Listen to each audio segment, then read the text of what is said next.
Hello guys, for this video, meron tayong unit na Poseidon Avenger 6 unit para kay Sir Christopher ng Cebu.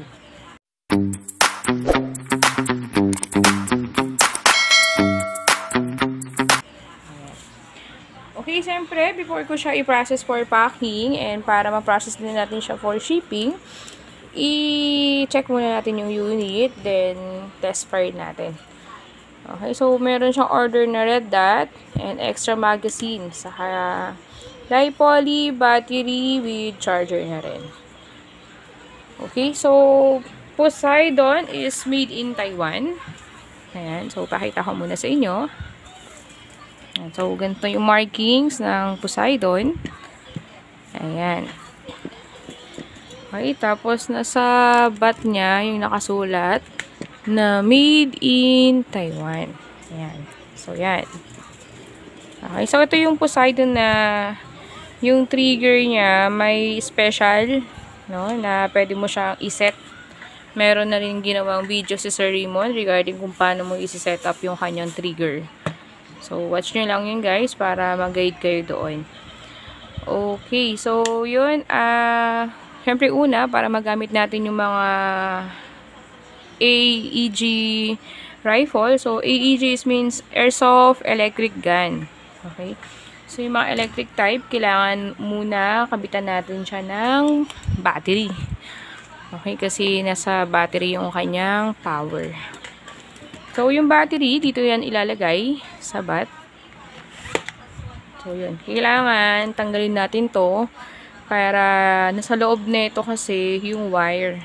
Diyan natin i-connect yung battery. Okay? So, tanggalin natin.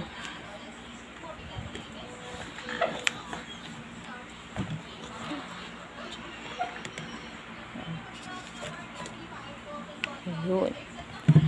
Okay, tapos ito na yung wire niya. Ayan. So, connect natin tong battery natin doon. Ayan. So, guys, yung mga airsoft na battery operated, once na nilagay mo na yung battery mo dyan, gagana na yan. Okay? Kaya, lagi tayong mag-iingat. No? Practice natin yung tamang paghawak doon sa unit. Laging naka-trigger finger out tayo, guys, syempre. Para, ayan, in case naman na pumutok siya, ayan, in case na hawak mo na siya, kahit na nakalagay na yung battery, safe pa rin kasi tama yung paraan ng paghawak mo. Ayan. So, yun. Kabit na natin yung battery. So, yun guys, pakita ko sa inyo.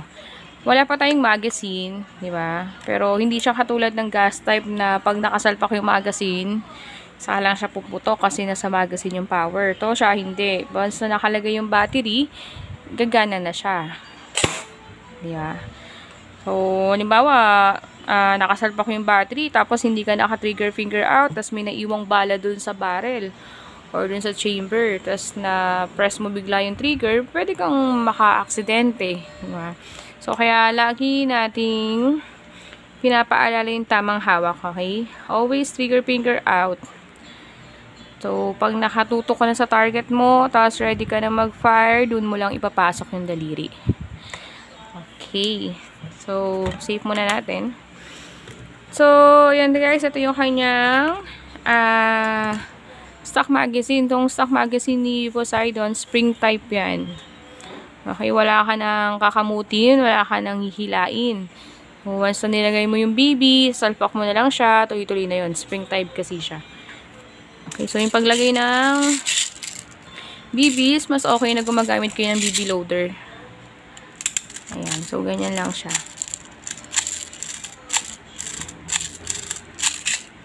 Okay. Tapos ito yung kanyang extra magazine. Okay, itong extra magazine niya is Lonex. Lonex na spring type din. So, load lang tayo para ma-test fire natin. Okay. So, yun. Nakalagay na tayo ng battery. Nakapag-reload na rin tayo ng BBs. Test fire tayo. So, ayan. Meron naman tayong chrono dito. I-check na rin natin yung FPS ng unit. Ang AEG rifle, guys, basic AEG lang kasi itong hawak natin. No? Bali, wala siyang blowback. Hindi siya same ng mga gas type na may palo. To wala siyang ganoon. Okay, so basic rifle siya, basic AEG. Yan. So syempre ang kagandahan naman ng mga AEG, mas marami kang bala na pwedeng i-load sa kanya. So pag wargamer ka ganyan, mas okay ata ang mga electric type. Syempre sa wargame, tadtaran ng bala, di ba? Mas marami kang balang mailalagay sa kanya. Okay, so test natin. Check tayo FPS. Okay, test muna natin yung ating stock magazine. Ayan. Kita pa ba? Okay. So, test tayo ng FPS. Ay, nakasave pala. Okay, semi-mode muna. Ayan. Semi-mode. Ayan, nasa 466. 462. 459. 461. 459. 464. 460. Okay, so nasa 460 ang FPS ng ating Avenger 6. So, try natin guys yung ating full auto. Ayan. Full auto, hindi ko na siya i-chrono. Baka tamaan natin yung chrono. So, tanggalin ko yung chrono. Test fire natin yung full auto.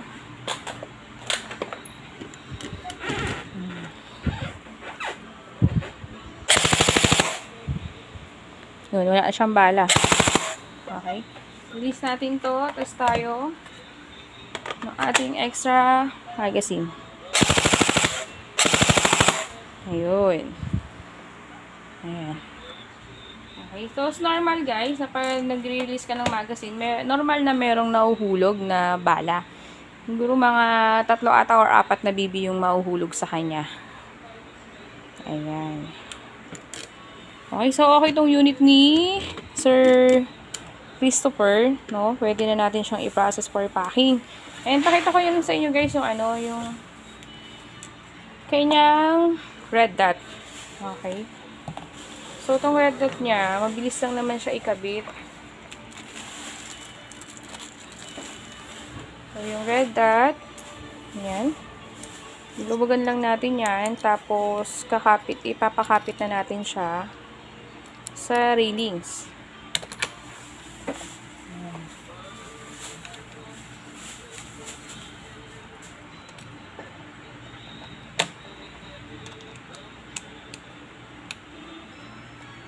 Kailangan lang kumapit siya sa railings ng ating unit.